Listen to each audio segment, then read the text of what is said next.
시청자 여러분 안녕하십니까? BTV 뉴스입니다. 오늘의 첫 소식입니다.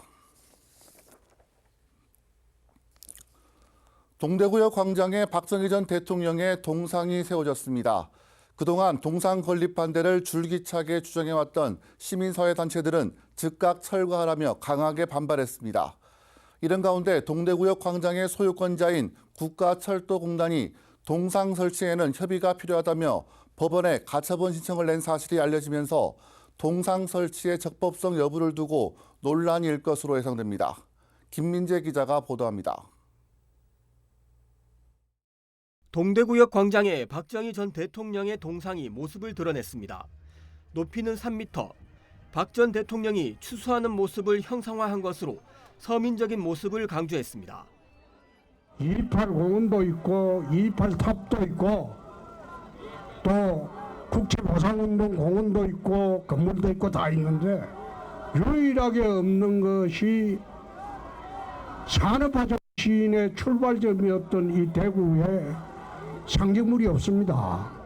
그래서 지난 5월에 시의회에 동의를 얻어서 그동안 박정희 동상 건립 반대를 줄곧 외쳐왔던 대구 지역 시민사회 단체들은 강력 반발했습니다.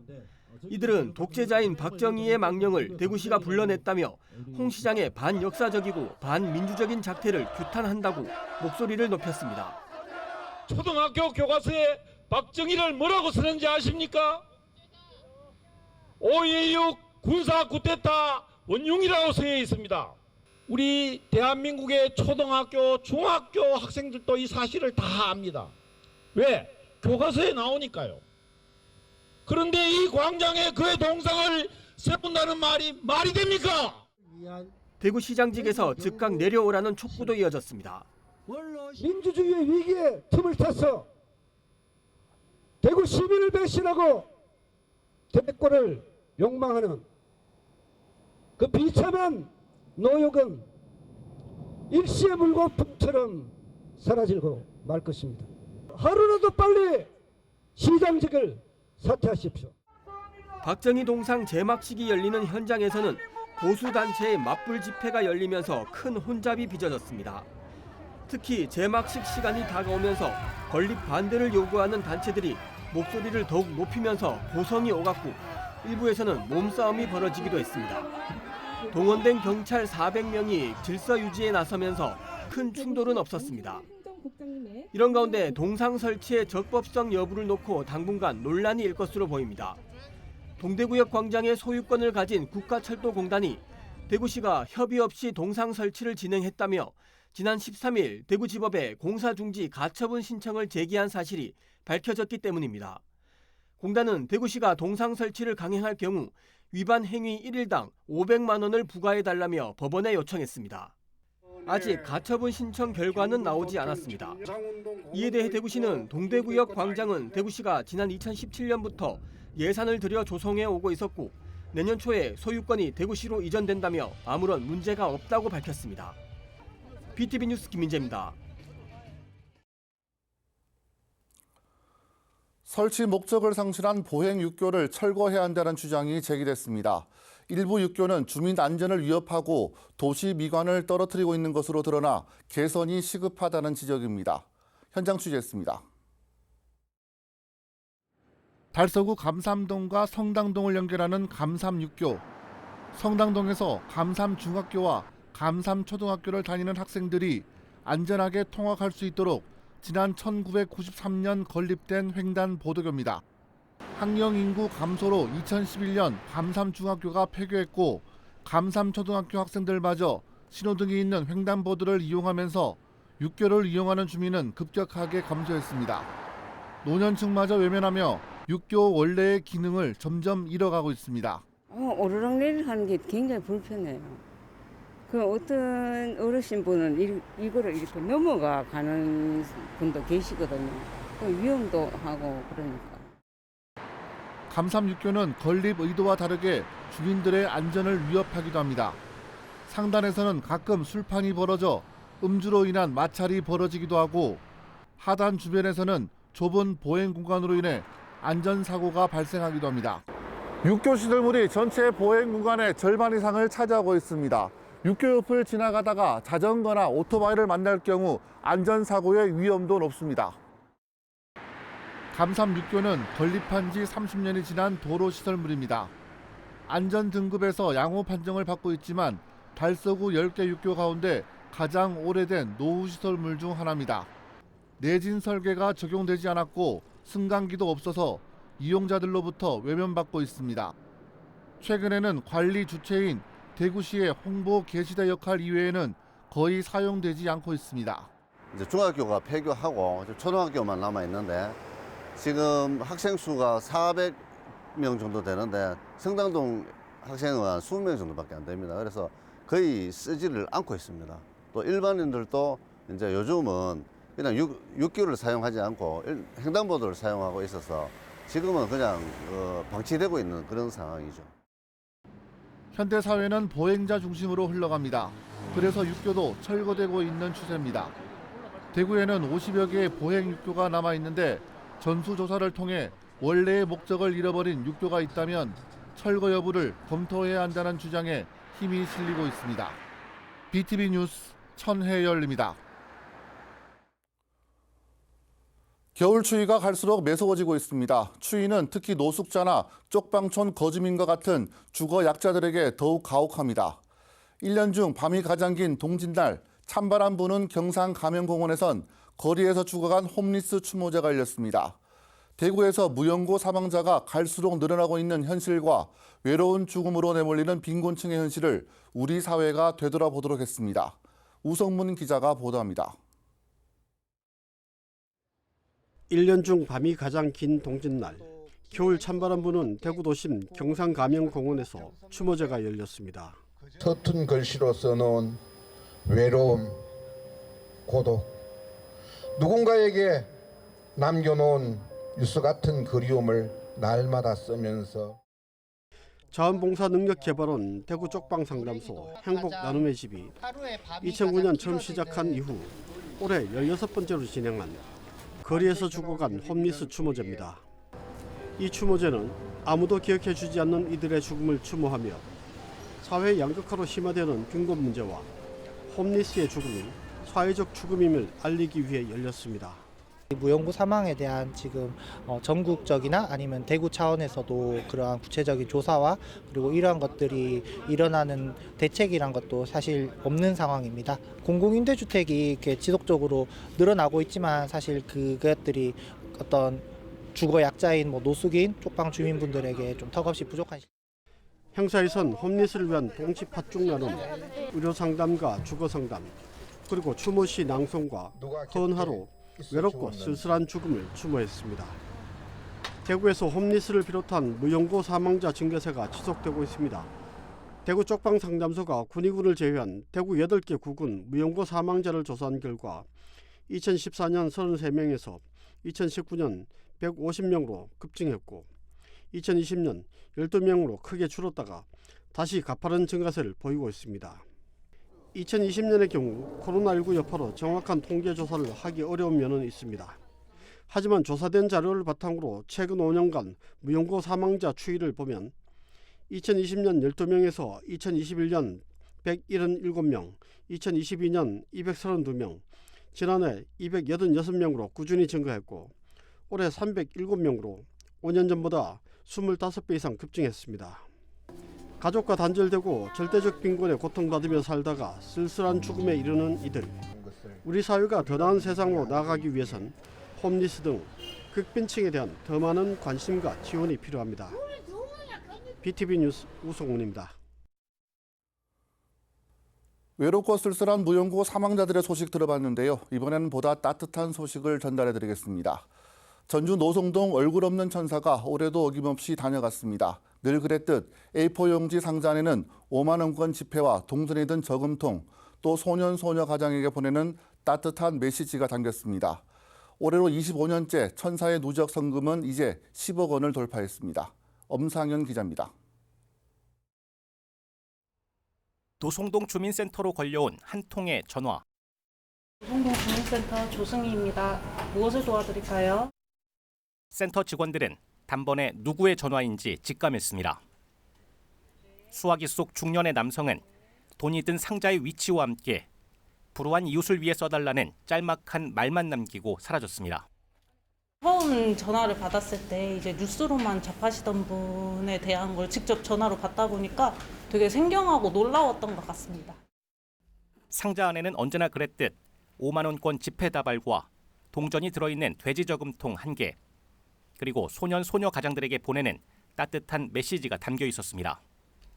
이번에 놓고 간 성금은 8,003만 8,850원. 25년째 26차례에 걸쳐 이어진 온정으로 누적 성금은 이제 10억 원을 돌파했습니다. 노송동 얼굴 없는 천사의 첫 선행은 지난 2000년 4월로 거슬러 올라갑니다. 한 초등학생을 통해 58만 4천 원이 된 돼지 저금통을 시작으로 이후 해마다 크리스마스를 전후해 남몰래 선행을 이어오고 있습니다. 그간 천사가 베푼 성금은 생활이 어려운 지역 주민들에게 현금과 연탄, 쌀, 장학금 등으로 전해졌습니다. 올해도 천사가 남긴 메시지에 따라 어려운 이웃들에게 전달될 예정입니다. 소상공인뿐만 아니라 대한민국 모두가 지금 희망이 없는 상황인데 불구하고도 천사가 25년째 나타났던 것은 아직도 대한민국이 따뜻한 나라다. 그래서 저는 대한민국의 희망을 봤고 노송동 천사는 영원히 지속될 것이라 확신합니다. BTV 뉴스 엄상현입니다.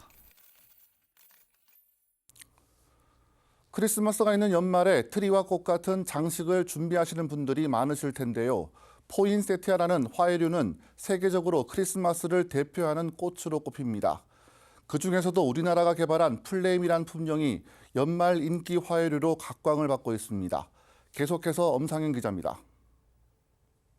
화려함에 강렬한 붉은빛, 그 강렬함을 안정적으로 떠받치는 싱그러움의 녹색빛, 두 색이 조화를 이루는 꽃 포인세티아입니다. 축복이라는 꽃말에 어울리게 크리스마스를 대표하는 꽃으로 통합니다. 색이 빨간색이고 겨울에 맞춰서 나오는 품종이기 때문에 크리스마스를 떠올리게 하잖아요. 그래서 이맘때쯤 집이나 사무실 등에 꾸미기 위해서 많이들 구입하세요. 원산지는 멕시코. 우리나라에서는 지난 2015년 농촌진흥청이 외국 품종인 이지방과 국산 품종 캔들라이트를 교배해 새 품종 플레임을 개발했습니다. 외국 품종에 비해 선명한 빨간색과 뾰족한 잎이 매력적이며 잎이 물드는 시간이 7주 정도로 짧아 농가 선호도가 높습니다. 또 국산이라는 장점으로 원가 절감을 통한 소비자 가격 면에서도 경쟁력이 높습니다. 농가에서는 로열티 부분에서 원가 절감이 되기 때문에 원가 절감과 이제 소비자들이 받았을 때 그런 가격적인 부분에서 가격 인하가 될 수 있다는 큰 장점이 있습니다. 이 같은 장점으로 지난 2017년 23.6%였던 국산 보급률이 올해는 51.1%까지 오르며 시장에서의 입지도 확고해졌습니다. 농촌진흥청은 추가 품종 보급에 힘쓰는 중입니다. 앞으로는 고온에 굉장히 강한 그런 품종들 많이 개발할 생각이고요. 또 소비자들이 선호하는 형태의 포인세티아의 모양들이 있거든요. 그런 품종들을 개발하여서 보급하면 앞으로 농가들 소득에도 도움이 되고 또한 소비자들도 만족도도 같이 높일 수 있을 것이다라고 생각을 하고 있습니다. 한편 포인세티아는 볕이 잘 들고 찬바람이 들지 않는 곳에 두어야 오랫동안 그 매력을 감상할 수 있습니다. BTV 뉴스 엄상현입니다. 이전이 확정된 대구도시철도 월배 차량기지 후적지를 어떻게 개발할지 논의하는 토론회가 열렸습니다. 인근 주민들은 이 후적지가 복합문화공간으로 개발되길 바란다는 속내를 감추지 않았습니다. 앵커 리포터입니다. 이전이 확정된 월배 차량기지 후적지 개발을 논의하기 위한 토론회가 열렸습니다. 아파트 밀집 지역과 맞닿아 있는 24만 8천 제곱미터의 부지를 어떻게 개발하느냐에 달서구는 물론 대구 시민의 관심이 집중돼 있습니다. 발제를 맡은 전문가는 이 후적지 개발이 기존의 것들을 보존하고 기록하는 것이 전제되어야 한다고 밝혔습니다. 새 시작을 이 역사로부터 시작하는 접근들. 그래서 여기가 원래는 그거였어라고 하는 것을 좀 남겨주면서 그걸 어떻게 현대적으로 이 시대에 맞게 다시 해석하여 우리는 지금의 이 모습으로 이거를 유지하고 사용하고 있는 것인지가 여실히 보여지는 것이 훨씬 더 그렇게 극단적인 과거와 현재가 공존하는 모습을 보여주는 것이 최근에 좀 트렌드다. 후적지 개발과 가장 밀접한 관계가 있는 인근 주민들은 생활과 관련된 시설을 유치하자는 의견을 제시했습니다.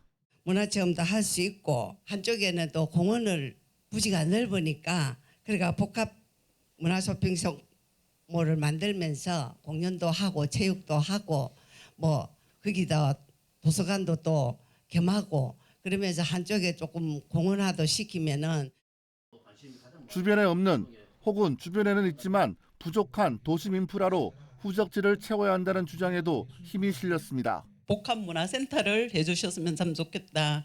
거기에 달서구 수영장이 좀 우리 지역에 없으니까 수영장. 그다음에 1층에는 뭐 아동들을 위한 거, 2층에는 뭐 중장년, 3층에는 노인 뭐 이렇게 하든지. 올배 차량 기지는 지난 27년 동안 도시 기반 시설로 운영돼 왔지만 한편으로는 지역 발전을 가로막고 주민들에게 불편을 주는 시설이기도 했습니다. 때문에 그동안 여러 가지 불편을 감수해왔던 주민들을 고려해서라도 공공의 땅을 공공을 위한 용도로 돌려주기 위한 고민이 필요하다는데 의견이 모였습니다. 노원구에 있는 창동 차량기지를 할 때 서울의 균형 발전을 위해서 그런 첨단 일자리를 컨셉으로 내세웠거든요. 그런 대구시 전체 차원에서 우리 월배지구에 어떤 것이 필요한가 대구시의 고민도 분명히 있어야 될 것 같습니다. 또한 개발이 현실화될 수 있는 어떤 사업 가능성도 역시 동시에 타진해야 된다. 주민들의 이런 의견이 후적지 개발 주체가 될 대구시와 달서구에 어떻게 전달될지도 주목됩니다. 같이 함께 우리 달서구 잘 살게 할 수 있는 방법을 한번 찾아보겠습니다. 오늘 이 장을 계기로 우리 달서구에서도 가만히 있을 게 아니고 TF팀을 구성하여 우리 후적지 개발에 먼저 앞장서가지고 할 수 있도록. 올배 차량기지 이전과 그 후적지 개발 방향을 논의하기 위한 자리는 이제 막 시작됐습니다. 주민들은 지역민의 의견을 수렴하고 다른 지역의 비슷한 사례도 거울 삼아 모두가 받아들일 수 있는 대안이 도출되길 기대하고 있습니다. BTV 뉴스 천혜열입니다. 지난 여름 대구 시민들의 도심 속 피서지로 각광을 받았던 신천 야외 물놀이장이 야외 스케이트장으로 변신해 새롭게 개장했습니다. 입장은 무료이고 하루 최대 3,000원의 장비 대여비만 지불하면 마음껏 스케이트와 썰매도 타고 눈놀이도 할 수 있습니다. 우성문 기자가 보도합니다. 매끈한 얼음 위를 시원하게 달리는 스케이트. 가끔 넘어지기도 하고 엉금엉금 기다시피 하지만 올겨울 첫 스케이트 타기가 너무 즐겁습니다. 너무 재밌고 경질이 너무 좋아가지고요. 너무 미끄럽게 쫙 미끄러져서 너무 재밌어요. 가까운 데 진짜 있어서 너무 좋고 애기들이랑 같이 오기도 너무 편하고 접근성도 좋고 그래서 너무 좋은 것 같아요. 눈을 보기 힘든 대구에서 인공 눈으로 눈사람도 만들어보고 이런저런 놀이도 해봅니다. 올여름 도심 속 피서지로 대구 시민들에게 각광받았던 신천 물놀이장이 야외 스케이트장으로 새롭게 변신해 개장했습니다. 스케이트나 눈썰매를 탈 수 있고 눈사람 만들기를 할 수 있는 눈놀이터, 매점과 쉼터 등의 편의시설도 조성됐습니다. 입장료는 무료이며 스케이트화와 눈썰매 대여비는 90분 1,000원, 하루 종일 3,000원입니다. 운영시간은 평일 오전 10시부터 오후 6시까지, 주말은 오전 10시부터 오후 7시까지 1시간 연장 운영합니다. 앞으로 2월 달까지 새롭게 시민들이 신천에 와서 스케이트도 즐길 수 있고 눈놀이도 즐길 수 있는 그런 공간이 되도록. 이번 겨울 방학 동안에는 이 눈놀이터에 많이 오셔서 눈싸움도 해보고 눈썰매도 타고 그런 즐거운 시간을 가졌으면 좋겠습니다. 주차 공간이 부족하기 때문에 대중교통을 이용하는 것이 편리합니다.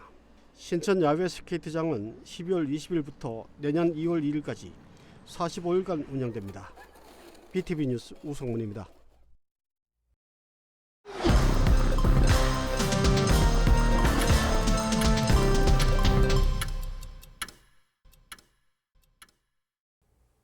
대구 도시철도 1호선 안심 하양 연장 구간이 개통돼 지난 21일부터 본격 운행을 시작했습니다.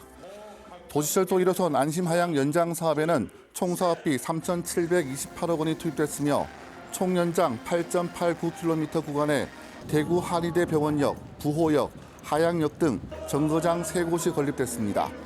이번 도시철도 1호선 연장 개통에 따라 이 구간의 교통 혼잡이 크게 줄어들 것으로 기대되며 향후 2029년에는 영천 금호까지 5.66km 더 연결될 전망입니다. 2026년 개장 예정인 달서구 별빛천체과학관이 재미와 교육 효과를 극대화할 수 있는 전시 콘텐츠로 세워집니다. 달서구는 별빛천체과학관 전시 콘텐츠 용역 보고회를 열고 과학관의 전시 콘텐츠를 만지고 느낄 수 있는 콘텐츠로 구성하겠다고 밝혔습니다. 이를 위해 천문 등 8개 분야 10명으로 구성된 자문단에게 완성도 높은 전시 콘텐츠를 제작해 줄 것을 주문했습니다. 한편 달서구는 달서 별빛 캠프 일원에 전시실과 천체 투영관, 천체 관측실 등을 갖춘 연면적 2,500제곱미터 규모의 별빛 천체 과학관을 2026년 12월까지 건립할 계획입니다. 영남교육재단이 제출한 영남중학교와 영남고등학교의 위치 변경 계획안에 대해 대구시 교육청이 최종 승인했습니다. 이에 따라 영남중학교는 27학급, 영남고등학교는 40학급 규모로 오는 2026년 9월 각각 대천동과 월성동으로 이전합니다. 위치 변경 계획에는 영남중학교를 남녀공학으로 전환한다는 내용도 포함돼 있어 주변 지역 학생 배치에 숨통이 트일 것으로 예상됩니다. 영남교육재단은 학교 이전으로 인한 피해가 없도록 3년 동안 통학버스를 운영하고 원하는 학생에 한해 동일 학군 내 다른 학교로 전학을 허용할 예정입니다. 2025년도 달성군 예산이 9,568억 원으로 확정됐습니다. 이번 예산은 지역 경제 위기 극복과 인선 8기 주요 공약 사업에 중점을 두고 편성됐습니다. 2024 달서구 체육회 유공자 시상식에서 달서구 게이트볼 협회가 최우수상에 영예를 안았습니다. 또한 이번 시상식에서는 달서 인재육성재단에 장학금 1,200만 원이 전달됐습니다. 이번 행사는 지역 체육 진흥과 인재 육성을 위한 노력의 일환으로 개최됐습니다. 남구청은 오는 30일 악사 빨래도 공원에서 2024 새너미 축제를 개최합니다. 대구시에서 유일하게 남구가 주최하는 해넘이 축제로 이번 행사는 해넘이를 감상하며 한 해를 마무리하는 특별한 시간을 제공합니다. 많은 시민들이 참여해 새로운 해를 맞이하기 전 감성을 공유할 수 있는 기회를 가질 수 있을 것으로 기대됩니다. SL 서봉재단이 대구 사회복지 공동모금회에 연말 이웃돕기 상금으로 15억 원을 기탁했습니다. 이 금액은 대구 지역 단일 기부금 중 가장 많은 금액으로 대구 사랑의 온도를 14도나 상승시켰습니다. 이는 지역사회에 큰 온기를 불어넣으며 어려움에 처한 이웃들에게 큰 도움을 줄 것으로 기대됩니다. 이상 간추린 소식입니다.